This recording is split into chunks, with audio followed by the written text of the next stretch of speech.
Thanks for tuning in again, everybody. We're back with your favorite podcast, Luca's Tigers and Bronze, oh my.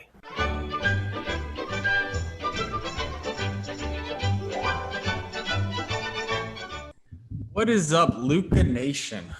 I hope you guys had an amazing weekend. I hope you enjoyed the Super Bowl, got some time to eat some delicious, kind of not so healthy food. I had pizza here yesterday, and just enjoy the Super Bowl weekend. And with that, I want to welcome you guys back to another episode of Luca's Tigers and Bronze, oh my. And I have a little something prepared this morning. So one of my favorite things, just right off the bat, is to learn. I'm very curious by nature, and I love learning things. I like taking classes. Cage even knows I've been taking dance class for a long time, and he's like, "What are you doing? Why dance?" But I truthfully believe that learning new things, you don't always know the transferable skills that come from them, but I believe that there are a lot of transferable skills.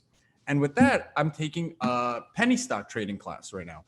Not necessarily to become a penny trader or a penny stock trader, it's to learn, right? Because I think a lot of the patterns we see with penny stocks are patterns we see with cards.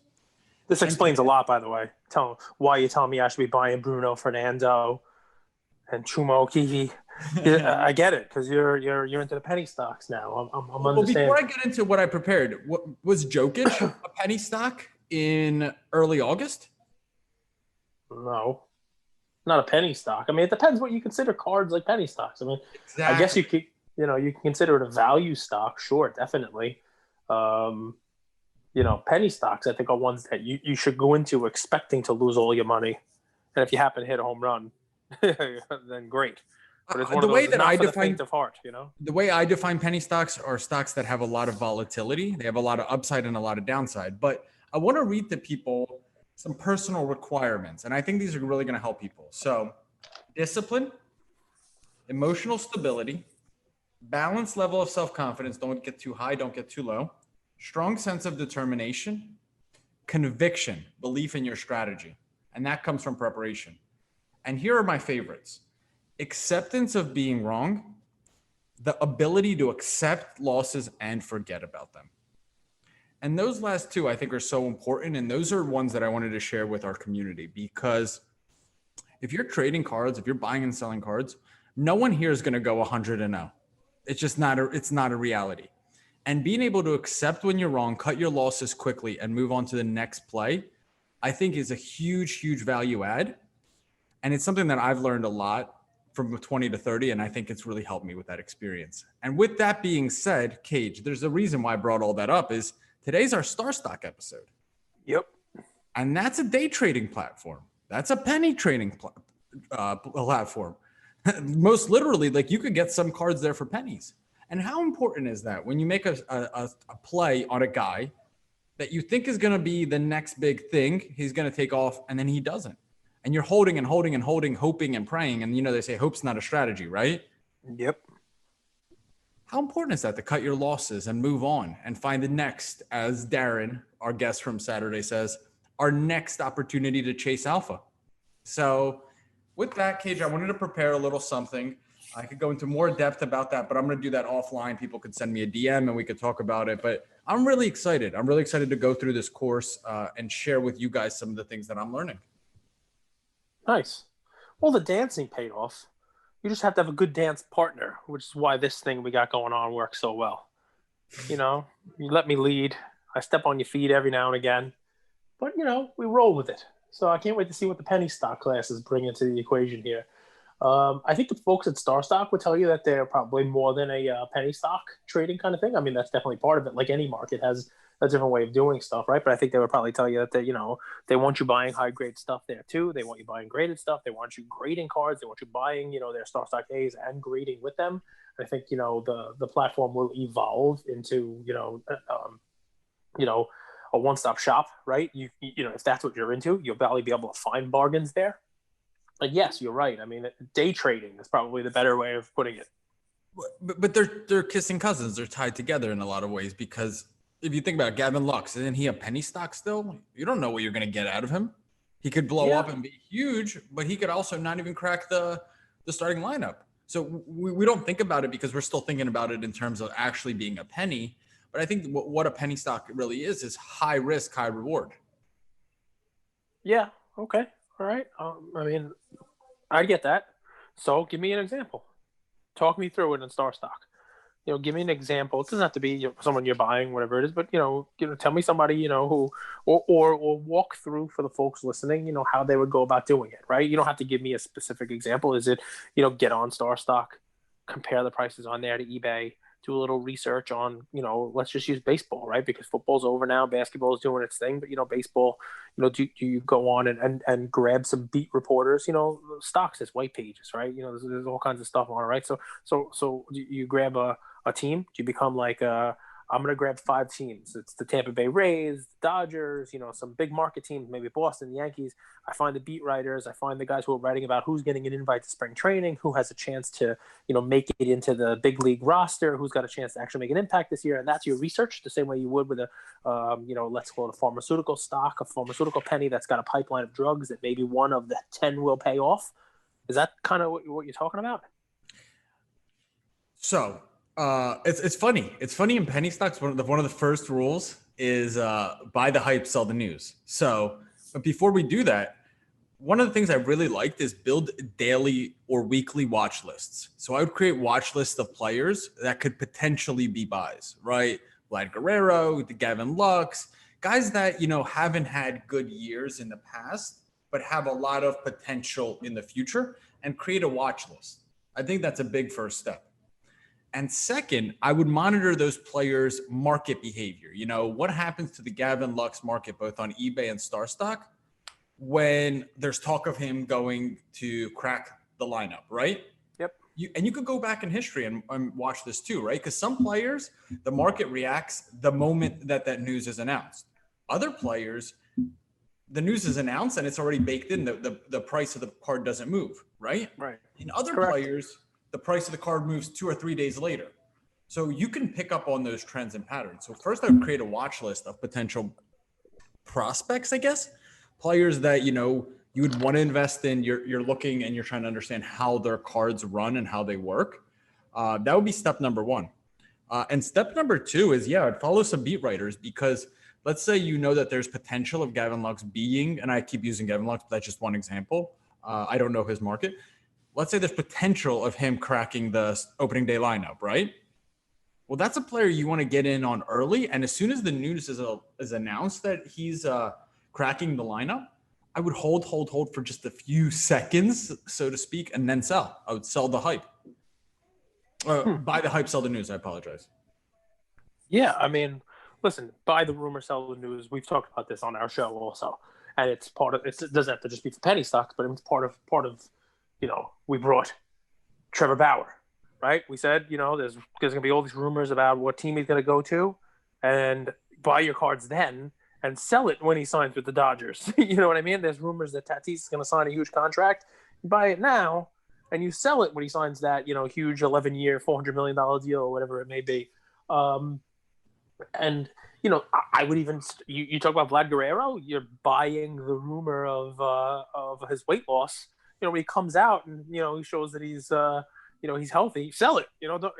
Don't hang on to it, because, waiting for him to actually perform during the season, believe it or not, you may take a little bit more money, you may take a little more profit, but to me, lock in that profit and go. It's sort of like if somebody told me that they bought into a penny stock at like, $6 and it goes to 10 or 11, I tell you, take the money and don't be mad if it goes to 14, right? Because you made your money on it, right? You made your money, you hit your number, you hit your multiple and be done, because, it could just as easily go back down to 8.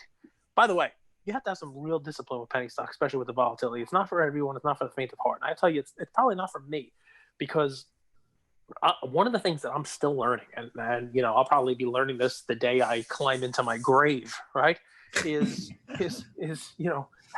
how to deal with the wins, the losses, the woulda, coulda, shouldas in the hobby. I got to tell you guys, when I got into this hobby big time and I came in, back again with a vengeance in late 17, early 18, trying to buy, cards. I bought a lot of baseball stuff and it was a stupid move. I passed on a lot of LeBrons. I passed on a lot of stuff. One of the cards that was readily available, and Tom Brady's SPX, the SP Authentic, the one that's numbered to 1250. You could get as many of them as you want for $3,500 to $4,000. I don't know what that card is now. $100,000. I have no idea how much that card sells for now. $50,000. I don't know. But PSA 10, $3,500 to $4,000 is literally as many of them as you want. At the same time, the Jordan was $25,000. So I mean, keep it. But I wake up this morning and I see that card and I see what it's selling for, and I'm like, God damn it, I should have bought that. How did I not buy that? I have to not do that, right? Because I've had plenty of wins. I mean, I don't know if I told you that, but I bought a Black Panther 1990 Marvel on like Thanksgiving. I think at Thanksgiving Day, I bought it for $299. I sold it the other day for $2,750. 2 months later, it's absurd. It's a 10x on a card that trust me, the pop's gonna grow on because everybody's got the same idea. But he's opening those packs and sending them to PSA and grading these things. So I can't really, I have to get better at that too. With the penny stocks, that would be like a every hour thing. My head would explode. But because I'd be like, close on the weekend. They close on the weekends. They get a little bit of a break, unlike sports cards. Yeah, man. And doing penny stocks with sports cards, forget about it. I'd be like, oh man, I shouldn't have sold, or I should have bought cheaper, it really is just an amazing thing. I see it myself just with like Top Shot. Talk about penny stocks or a 24/7 marketplace. I buy a John Morant for $58. I see it go down to 56, and I'm like, I paid too much. Then it goes to 62, and I'm like, I should have bought more at 56. I mean, like, it's just, can I flip it on you though? Let's talk about. Have you ever gone on tilt? Do you know what tilt is? Yeah. It's when tilt is basically when you have loss after loss after loss, or bad bet after bad bet after bad bet, and then you start forcing plays, right? You start by. Tilt, by the way, do you know where that comes from, right? Do you know where it comes from, the tilt? You know what it is? No, it isn't. Like Inception, the spinning thingy, the spinning top, and then. So I believe, and I'll probably be called out for this for being wrong, but I believe it is a pinball term. So when people would play pinball machines, yes, people, that was a thing, right? I love PlayStation, so pinballs. So if you're about to lose or the ball's about to go down, you can kind of like, part of pinball, you kind of hit it with you can hit it with your hands. You're supposed to just hit it, but people hit it with their hips. They kind of like lean into the machine, and by lifting it a little bit, it would actually tilt the machine and move the ball in a way that it's not supposed to be moved. And some machines would actually say tilt, and the thing would shut down, and the ball would automatically go into like the losing, into the hole. I believe that's where tilt comes from. But I think what you're saying is exactly that, right? Like when you go on tilt, it's like you're on a losing bender, and you just like, that's it. It's like chasing after losing 5 bets. It's like chasing in the Hawaii night game. Yes, you know what I mean? It's like the hell right. It, right? So, I get the term, I get the terminology. And yeah, I'm nervous about that too, because I'm the guy who would go to, the casino when I was in college, the reservation casino, the Turning Stone, it was called, upstate, right? The Indian ground one? Before gambling was allowed? Yes. And you were able to go at 19 years old, you were able to go. So I'm in college, I'm gambling, and I'd say, I got my plan. And I'd bet $25 on the first hand. And if I lost, I'd bet $50 on the next hand. And if I lost, I'd bet $100 on the next hand. If I lost, I'd bet $200 on the next hand. But before you know it, I was direct access to the Federal Reserve. You just print money. I lose 6 hands in a row, and I'm like, am I really going to bet $2,000 on the next hand? Do I even have that? Yeah, I know what tilt is. I've been there. So, but with the penny stocks, man, I mean, it's just fast and furious. And I always get the impression that it's all run on algorithms anyway. It's all run on computers that are reacting to you as a retail investor's bet. And when you put your stock in, you make your buy, they're reacting to your buy. And, those kind of things, especially, the market, the computers and stuff, I always just feel like people like you and me, we're the easy money at the poker table. But Cage, so I'll lead it with this concept, and I'm going to get into the StarStock data. If you can start understanding patterns, you can predict when a stock, you can react to a stock that appreciates 50, 60, 100% on some type of news, depending on the hot sector. The 3 hot sectors right now are weed stocks, COVID vaccine stocks, and renewable energy. So if it's a hot sector, right, and you're able to react to a return of 50, 60 to 100%, but not capture, you don't need to capture that full return. If you're able to capture 30 to 40% of that move, buy in, sell, that's the move. That's the way I understand it. The question becomes, how do you find those plays? But I think, and it's funny, the guy that I'm going to bring you is someone that, I invested in. I could not be more wrong. I'm cutting my losses, and that's Ja Morant. Ja Morant is the biggest loser, the worst performer. I wouldn't call him a loser because I like Ja a lot. He's the worst performer over the last week, with his cards losing 53% of their value on StarStock. And I'll be honest, man, since he's come back, the Grizz haven't looked good. They just lost to the Pelicans. He hasn't been performing. I don't think he scored over 20 points in the last 3 games.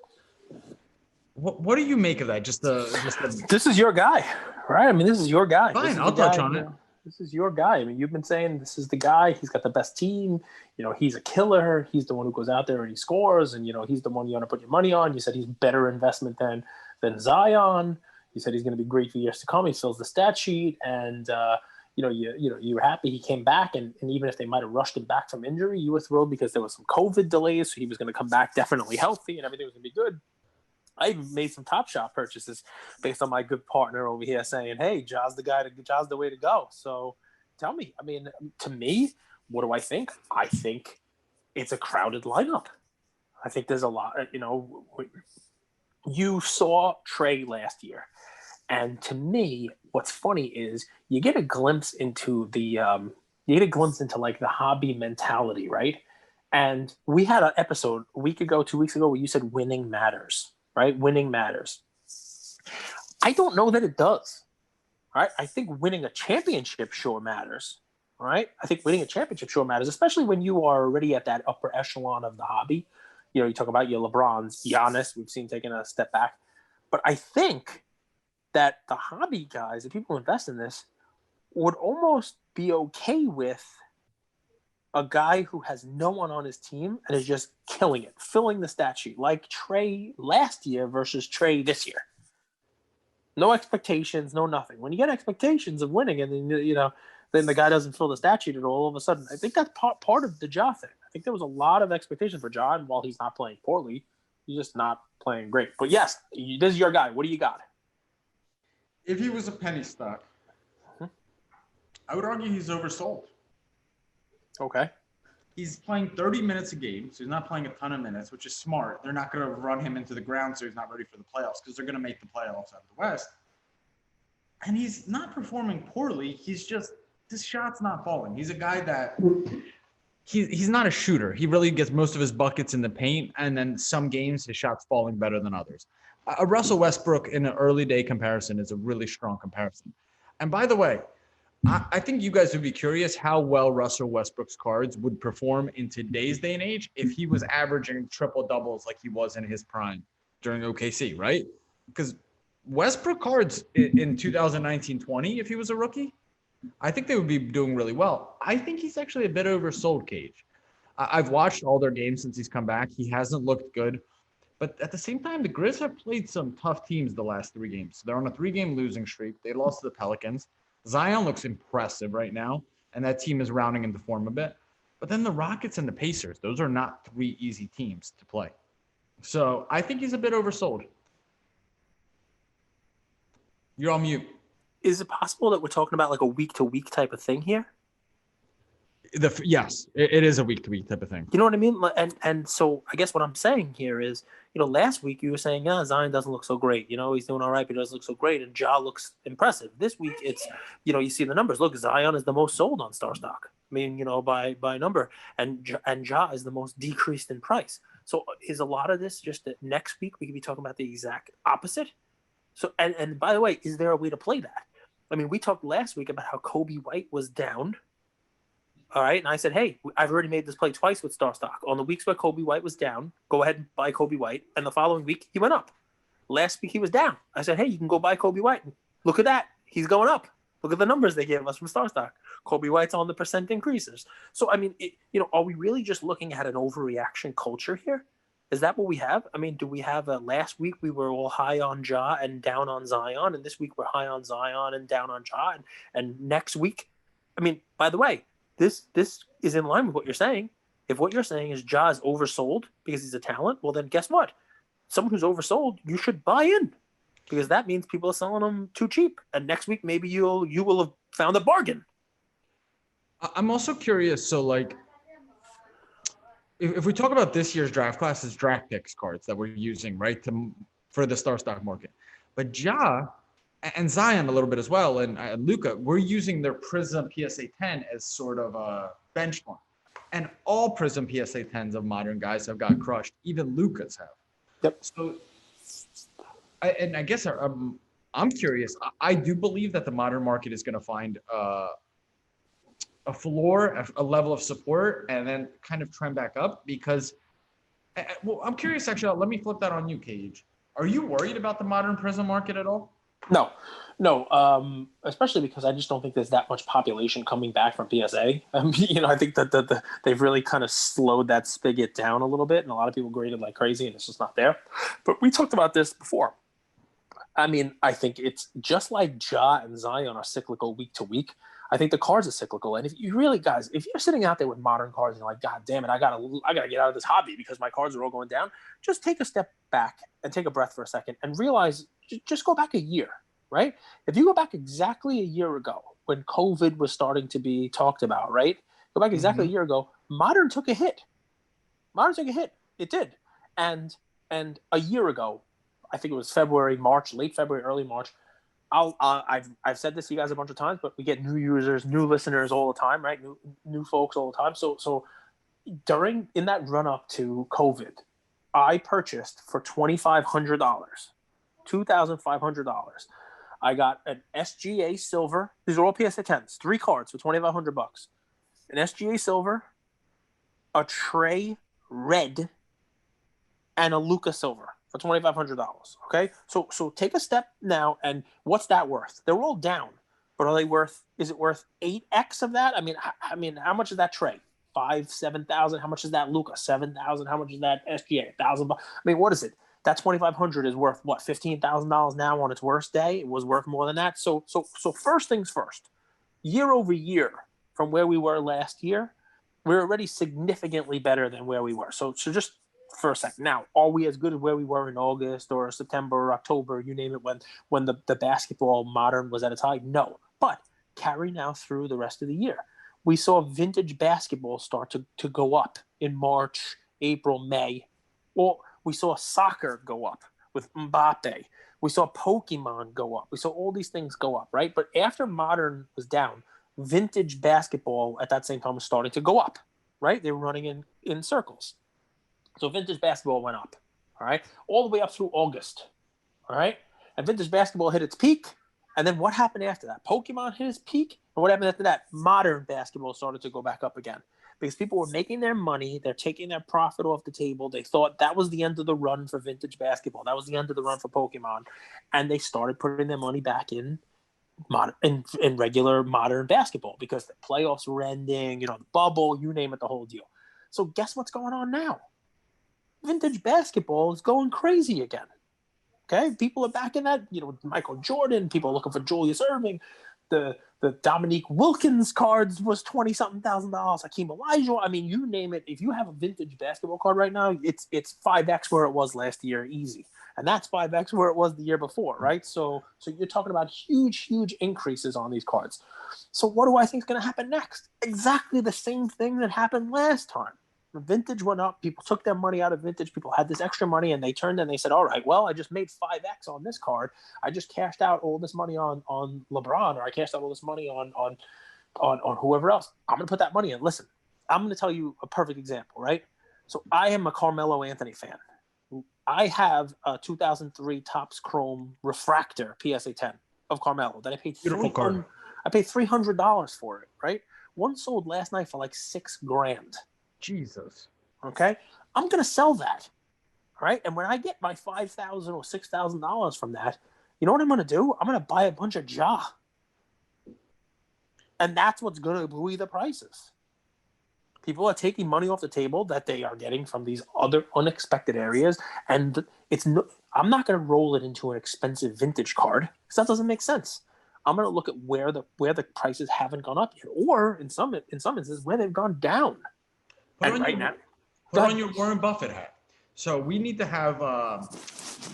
create a term for this. Maybe you're good at naming stuff. It's clear that Luka, Zion, Ja, and Trey are like the four-headed modern monster, right? The four-headed modern monster. Maybe that's the name. Which of those today, because it doesn't matter that a Luka's 1,400 or Ja's 600. It really doesn't matter. It's the return that you're going to get when you buy in. Yep. Rate those four guys for me in terms of potential return from now, the next 90 days. You said Luka, Trey, Zion, and Ja, right? Unless you have a different four-headed modern monster, but I think it's clear cut that those four are the guys. Yeah, I mean, give it a couple months and people are gonna put LaMelo in there. By the way, I undercut that guy. I mean, and I'm a Hornets guy, and I'm a Devontae Graham fan, so it became difficult to be a fan of his. I do think we're already seeing basically the ceiling on him. I don't think give you any improvement out of him where he is, but he looks really good. Yeah, he looks really good. You think you've seen the ceiling? Yeah, I think this is what you see is ultimately this is it. I don't think you're ever going to get money. I mean, the guy's scoring 30 points a game with 8 assists and 7 rebounds or something like that. I mean, that's not his average, but in the last couple of games where he started, he's filling the stat sheet out. I mean, I don't think you're going to see him. You can't teach vision. You can't teach vision. He has some of the best. You know what I mean by vision, not eyesight. Like I'm sure they all have 20/20 eyesight except for Jameis Winston, but like I'm talking about actually seeing the court, seeing the angles, getting to like a lot of basketball is vision. So I don't know if that makes sense. I could go into it. It does. And I predicted LaMelo being rookie of the year, the best rookie in this class. I predicted that if you guys go back to our NBA season preview episodes and all that. But Cage, the four-headed modern monster, rate them for me in terms of the best investments next 90 days. Yeah, so I would have to do a little bit of research into where they've been, where they've gone. Trey has taken a little bit of a hit. So I got to tell you, I mean, to me, of those four, I would still say Luka. I mean, Luka's down from 2,000 to 1,400, right? And I think Luka, of those guys, has the best chance to, potentially be the next great thing of all of those guys. But we're talking 90 days, remember.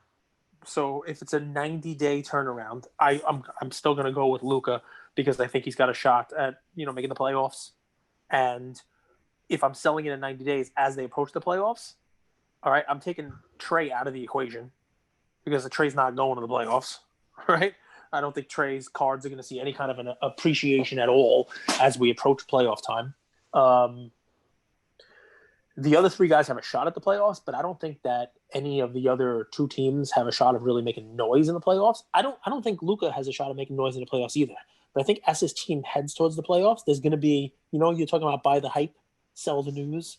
Mm-hmm. I think there's going to be that talk of him making the playoffs and doing some good stuff at the playoffs. That's going to be a bump for that card.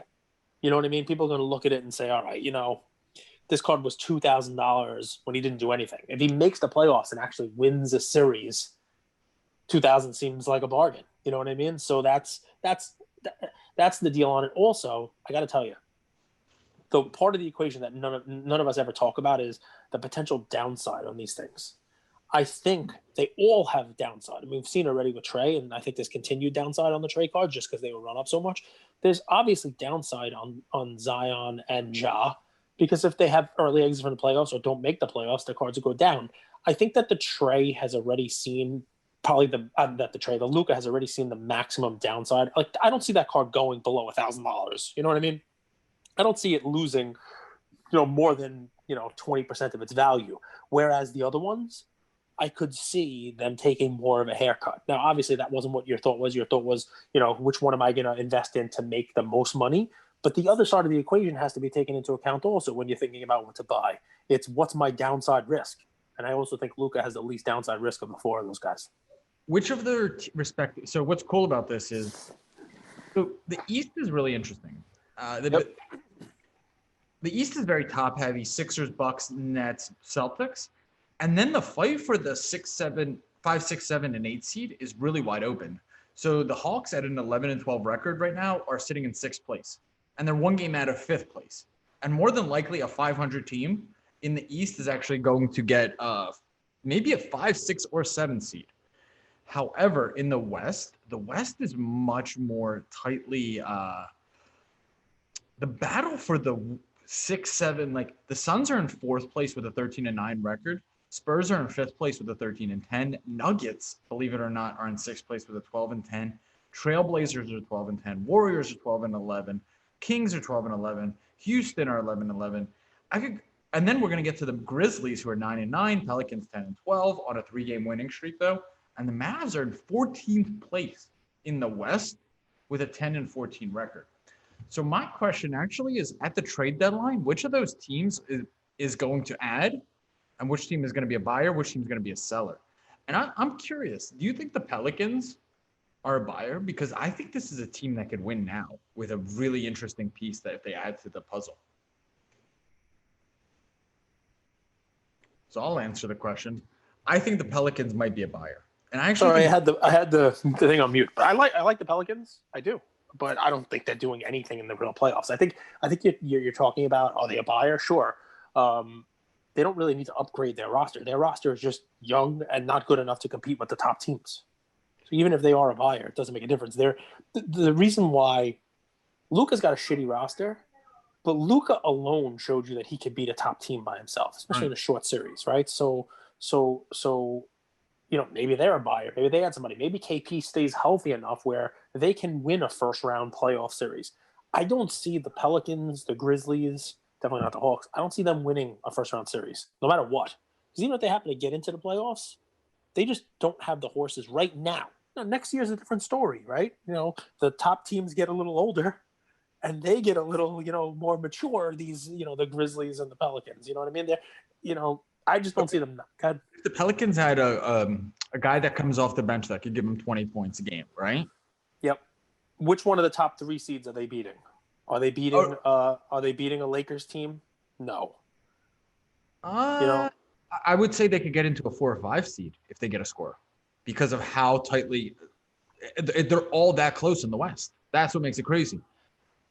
Do you think the Pelicans? So I'll just the Pelicans with Tyler Hero coming off the bench as a 6th man. So they add a scorer. So they really need a shooter and a scorer. Lakers, just go through the top teams. Which one of the which? So we're putting, what are the 3 teams that you're putting above them? Lakers, Clippers, Nuggets. Well, I mean, like Jazz. I mean, you're gonna put them in a 4 or 5 seed. I mean, there are teams that are head and shoulders better than them, even if they add 3 people. The Spurs right now are a 5 seed. Yeah. And the Pelicans would smash the Spurs if they got a scorer off the bench. Right. So the Spurs are a 5 seed. I don't think the Spurs, but I mean, we're pretty Nuggets. That's a tough matchup for the Nuggets. If the Nuggets get a 4 or 5 seed and they face the Pelicans. Okay. I think the Nuggets destroy the Pelicans, but I mean, look, it is what it is. I don't think they have. But we forget that the trade deadline's coming up, and I don't think the Grizzlies are adding anybody. I don't like. Maybe they will. They don't seem like they will. I think the Mavs and the Pelicans are going to be the 2 biggest movers at the trade deadline. All right. Well, I guess we'll see. But I mean, listen, and that's a cool thing, right? If they do and they add somebody, you would think that maybe that adds some value and some steam to Zion. Listen, so you add the 90-day stuff in there. I'm not a huge modern guy, just because to me the prices were always so high anyway on Zion and Ja and those guys. I have one base Prism 10 of each one of them. That's it. They weren't guys that I collected. It wasn't my style of collecting. I was always looking for a guy who was cheaper, who could go up a lot in price, not the guy who was already expensive to start. It's a different story now. But I always said Zion is the guy who could turn into, not in 90 days, but could turn into this generation's guy. You know what I mean? Propose to you. And this might not happen. Conrad is way better. We should get Conrad back on. But like JJ Redick and Lonzo Ball for Bradley Beal. How dynamic does that team become? Yeah, I don't see that happen unless they give up like a draft pick or something too. That's a pretty good haul. That's not a bad haul. And you give it a draft pick this year, draft pick next year? I don't know, man. The NBA, the trades are so weird. I mean, like, Derrick Rose is a great player, can still contribute. Why are the Knicks going? I guess the Knicks got to I get have somebody, no clue right? why the Knicks picked him up. That makes zero sense to me. I can never understand, how the stuff works and who trades for who, and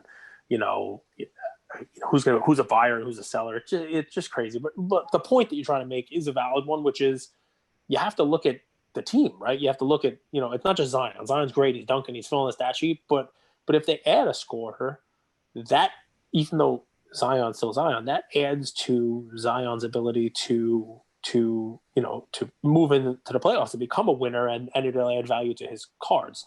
Sort of like what happened with Hero last year, right? I mean, Hero was on a team that made waves and played in nationally televised games and made it to the finals, and his cards saw a significant increase because of it. So I get it. Zion is he's dominating, and he has two of the worst shooters in the NBA as his backcourt. So I like it. So Ja is oversold. You could say Zion is sort of oversold. Talk to me about. I think Zion's the best investment. I think Zion is, from this point on, and it's a bit of a gamble because the trade deadline is March 25th. Yep. But I think that Pelicans team is one trade, one move away. And don't forget, do you know who the GM of the Pelicans is? No idea. Griffin. He used to be the did they change it? No. No idea. Oh no, it's what's his name? Griffin, GM of the Pelicans. He's the GM, or you know how they changed it? David Griffin. He's now the general manager of the Pelicans. But so what else stuck out for you? He built the Cavs team with LeBron, the one that led to the one that he won the NBA trophy with. So what else sticks out for you as interesting stuff on the StarStock data that we got? I mean, let's go through it really quick so that we have it for these guys. No surprise, basketball is about 60% of the sales. Baseball's moved up to 25%, and football is under 20% for the first time in a while, which here we are, the day after the Super Bowl. So that shouldn't be a surprise. Baseball is moving up. We talked about that last week. And the top 5 brands by sales, number 1 was 2019 Topps Update, baseball. People are buying baseball, right? And then 1920 Prism basketball. You got Prism draft picks basketball, and it's by sales by value. The Pelicans, the Hawks, the Grizzlies. I mean, none of this should surprise anybody. Top 5 teams by sales and top 5 teams by sales count and value. The Hornets make it in there, and the Hornets are number 1 by count. People are buying their LaMelos. People are buying their LaMelo cards, right? It's just Melo. I think Hornets have a lot of prospects. They have a lot of really good kind of second-tier talent. Like Devontae's really good. Miles Bridges isn't bad. PJ Washington's not bad. Melo's another one. But do you know what made up a lot of those sales, though? You just named a bunch of guys, right? And so there was almost 1,000 purchases of Hornets guys. You named LaMelo. I named LaMelo. You named put up some big numbers, but those so you are right that it is a penny stock trading platform, because the guy who actually drove the numbers for the Hornets coming in at over a quarter, more than 1 out of every 4 Hornet purchases were not LaMelo, we're not Devontae, we're not Rozier, not Bridges, not PJ Washington, Malik Monk, who when Terry Rozier was out with an injury, he came in and had like a 30-something point game, which, Monk, I watched more Hornets games than anybody who's not related to a Hornet. He literally shoots every time he touches the ball, but when he's on, he's on. He's very aggressive. So, but it's funny because it just tells you that, right? Like, I guess Nasir Little might have had a good game because it's almost 500 of his cards sold. Keldon Johnson sold. But how about this one? Devin Smeltzer. Do you even know who that is? That's hilarious. I looked him up. He's a pitcher from Voorhees, actually 20 minutes away from my house. He's from Jersey, right? But I think he's potentially making the team, but he's going to be like a middle relief guy, like the long relief guy for the Twins. So I don't know. Did the Smeltzer family, stumble upon StarStock and buy all the cards up for, who knows? But yes, the number 2 player by sales was Devin Smeltzer this week. Pretty crazy. So I don't know if somebody thinks he's going to turn into a starting pitcher, or somebody thinks that's a place to put your money. But there you go. Devin Smeltzer is your guy.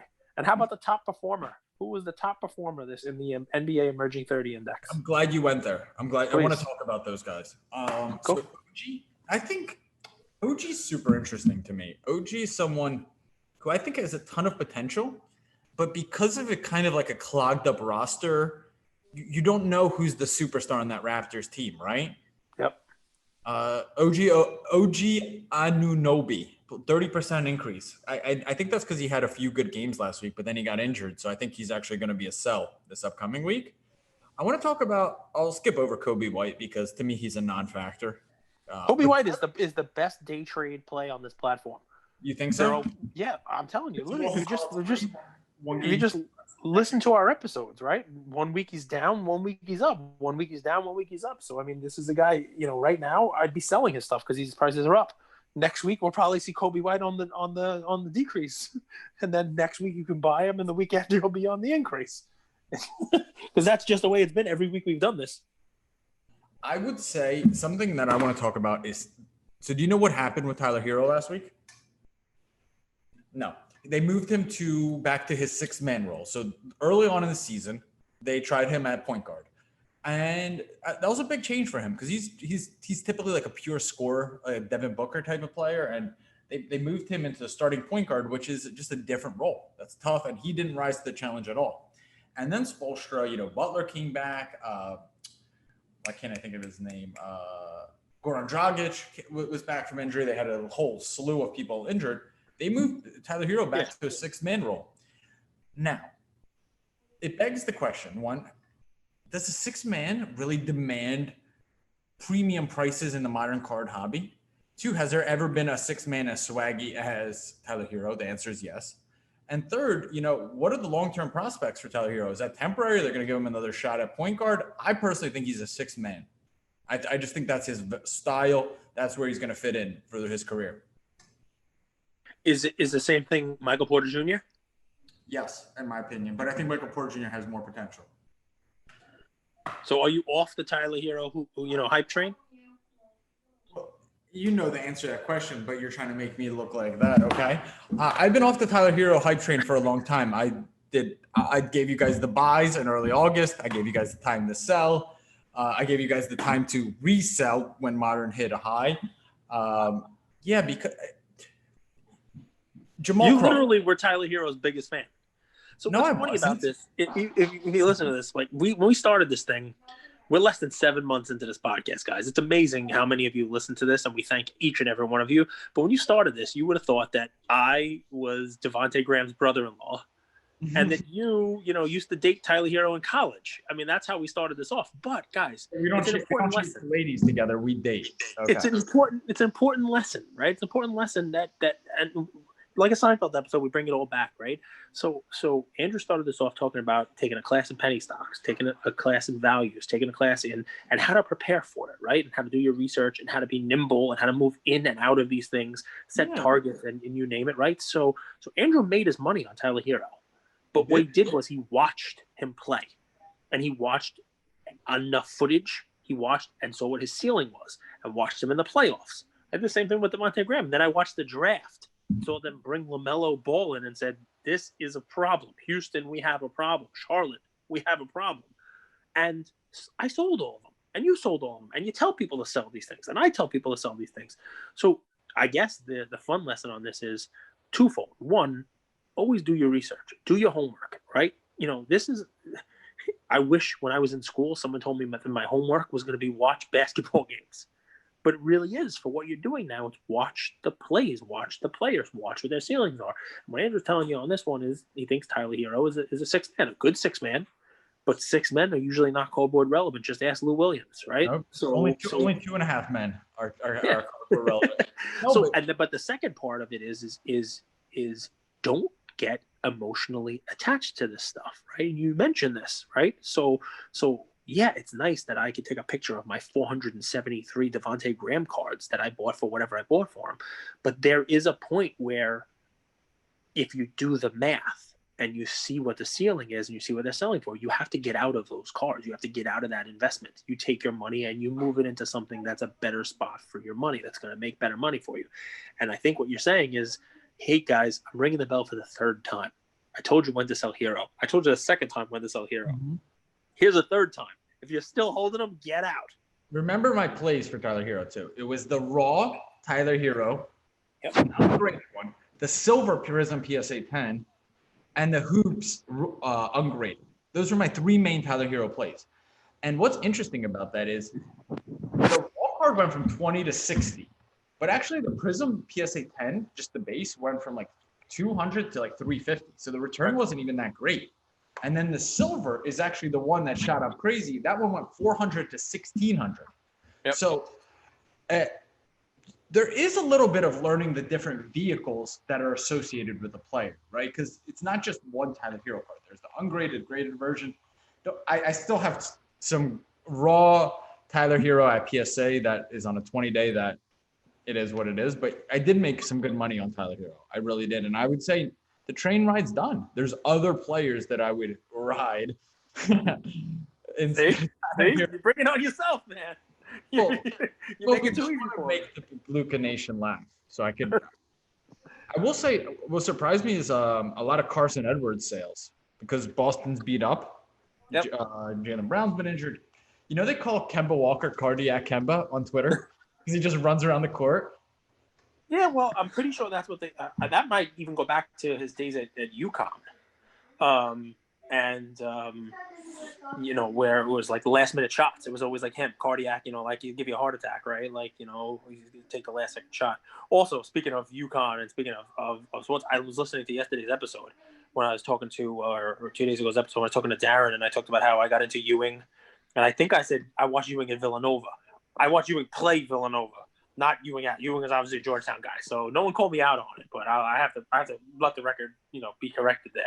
I listened to it. I'm like, you didn't play for Villanova. What the hell is wrong with you? Come on, Cage. Get it right. Play for Georgetown. He's a Hoya. Yep.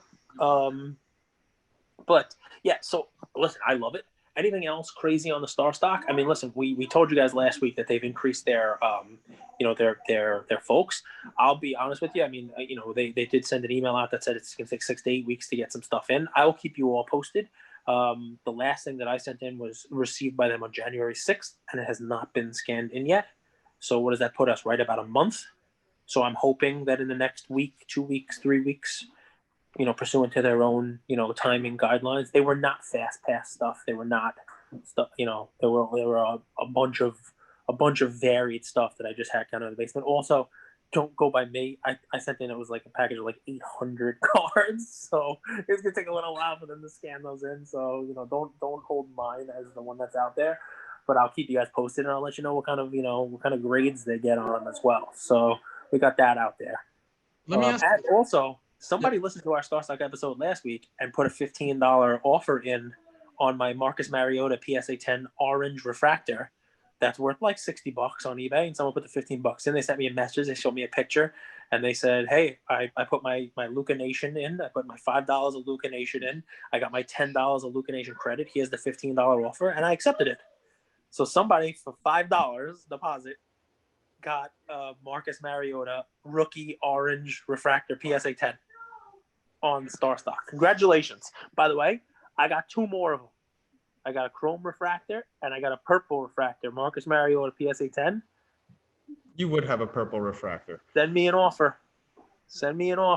Mookie Betts is one of the highest value sold players. He is 4th top values by top 5 players by sales value. Yep. How do you go into 2021 investing in a Dodgers lineup that's star-studded to the max? Like you have Gavin Lux now, for example, but you could use it on any player. Is it dilution by talent? It's very difficult on the Dodgers, right? Because, I mean, you have so many people there, and look at their pitching staff now, too, although pitchers are irrelevant. You know, one of the crazy things about the Dodgers, I'm a Yankee fan, and I have no hopes of this season, is they won the World Series last year. They're bringing back almost the entire team, right? And their pitching was great with Walker Buehler and Clayton Kershaw. So adding to Buehler and Clayton Kershaw, everybody forgets this. Last year, they signed David Price, a Cy Young pitcher. But he didn't play because of COVID. And now they just signed Trevor Bauer, a Cy Young Award winner. So that pitching staff is absurd. Like, if I'm the Dodgers, I go into the season, expecting to win 90% of my games. They may never lose a back-to-back. They may never lose 2 games in a row for the whole season. It's just crazy. Their offense is just as good. I mean, their offense is crazy. And the tough part about that is, who do you invest in? I mean, they have multiple MVPs on their staff, right? In their offense. I mean, who do you invest in, and who is it going to be? I mean, does Mookie become the LeBron of that star-studded Lakers team? So, like, really, Anthony Davis cards haven't gone up. Montrezl Harrell cards, none of the other Lakers have really appreciated. But LeBron's have gone through the roof with the prospect of another championship. The team's doing so well. Is Mookie does he separate himself from the pack and people stop investing in Seager, and they look at Mookie? I like Mookie. I think Mookie's great, but Mookie didn't win the MVP last year, and Mookie had a great season. He's won the MVP before. The National League is real crowded, and there are some young guys nipping at his heels. You're talking about Soto in the National League. You're talking about Acuna in the National League. You're talking about Freddie Freeman in the National League. You're talking about Tatis and Machado in the National League. You're talking about Bellinger on his own team, who already won one in the National League. And that's just the tip of the iceberg. I mean, I could probably name 5 or 8 more. I think that while Betts is great, LeBron is the clear-cut best player in the league. I don't know that you can say that for Mookie Betts. He's up there. He's top guy. But I think most people would tell you that Mike Trout is better than him, better overall player than Mookie Betts. So I don't give him the LeBron treatment. But look, his cards have steadily gone up, right? His cards are they continue to go up. That top update of his, the Topps Chrome of his, they all continue to go up. There's a lot of different varied stuff that's out there, different, ways to play him. But I've always loved Betts. I mean, I'm a Yankee guy, and, the two teams that I would never want to have him on, the Red Sox and the Dodgers, of course, where he goes. But you have to respect the guy. He plays with a smile, and he's 5-tool. He plays a great defensive in the outfield. He seems to always come up with the big hit when you need to. He can hit the home run. He will definitely be in the discussion for MVP. I got to tell you, I own 2 of his Topps update rookie cards. I'll most likely be selling one of them because I think they're like $800. I mean, and it's just talking about like a base card, right? I mean, that card early last year you could buy it for $125, $130. So, bro name it style. I'll hit my number, I'll hit my percentage, and go. I had a lot of those, and I sold them all for $400 or $500 last year. So obviously, I could have made more. Another one of those examples, right? Of, damn it, I sold too soon, and I regret it. But I love it. So there you guys have it. We brought to you guys the biggest movers of last week. We brought to you guys StarStock data. We said watch out for Zion and the Pelicans if there's some trade deadline news and rumors. Cage thinks Luka's still head and shoulders above the other 3 modern marvels, as we call them. Anything I'm missing? Tyler Hero's relegated back to a 6-man role. I mean, listen, baseball, right? If you're a StarStock person, I'd be looking at baseball. I mean, the Smeltzer thing is probably just the first of many of these that we're going to see. I would be right now, if I had the time and I was looking at where to go on StarStock, I would be doing exactly what you talked about with the penny stocks in the beginning. Pick a team, pick a couple of teams. Go start reading the early fantasy draft stuff. Guys who could be sleepers. Go into Google right now and type fantasy baseball 2021 sleepers, late round draft sleepers, guys who can make a team, you name it. And there are people you can be able to buy for nickels, for dimes on StarStock. And if they happen to make the team, happen to make the club, you got a winner there. And what are you investing, right? Pennies, nickels, dimes. And obviously, there's plenty of that 2019 update baseball in there. So that's what I'd be doing. Now football's over, guys, and we didn't really talk about the Super Bowl, but kind of went according to plan. I thought the Chiefs would put up a little bit more of a fight, but I always look at it that way when it came, sports wise. The Super Bowl ended. Get ready for baseball. So you don't really have that much time to be ahead of people on baseball. Baseball's already started to be in people's minds. So get on StarStock, pick a guy, pick 5 guys, put some money in, only a couple bucks, and maybe you'll hit on a winner. Thanks, everybody.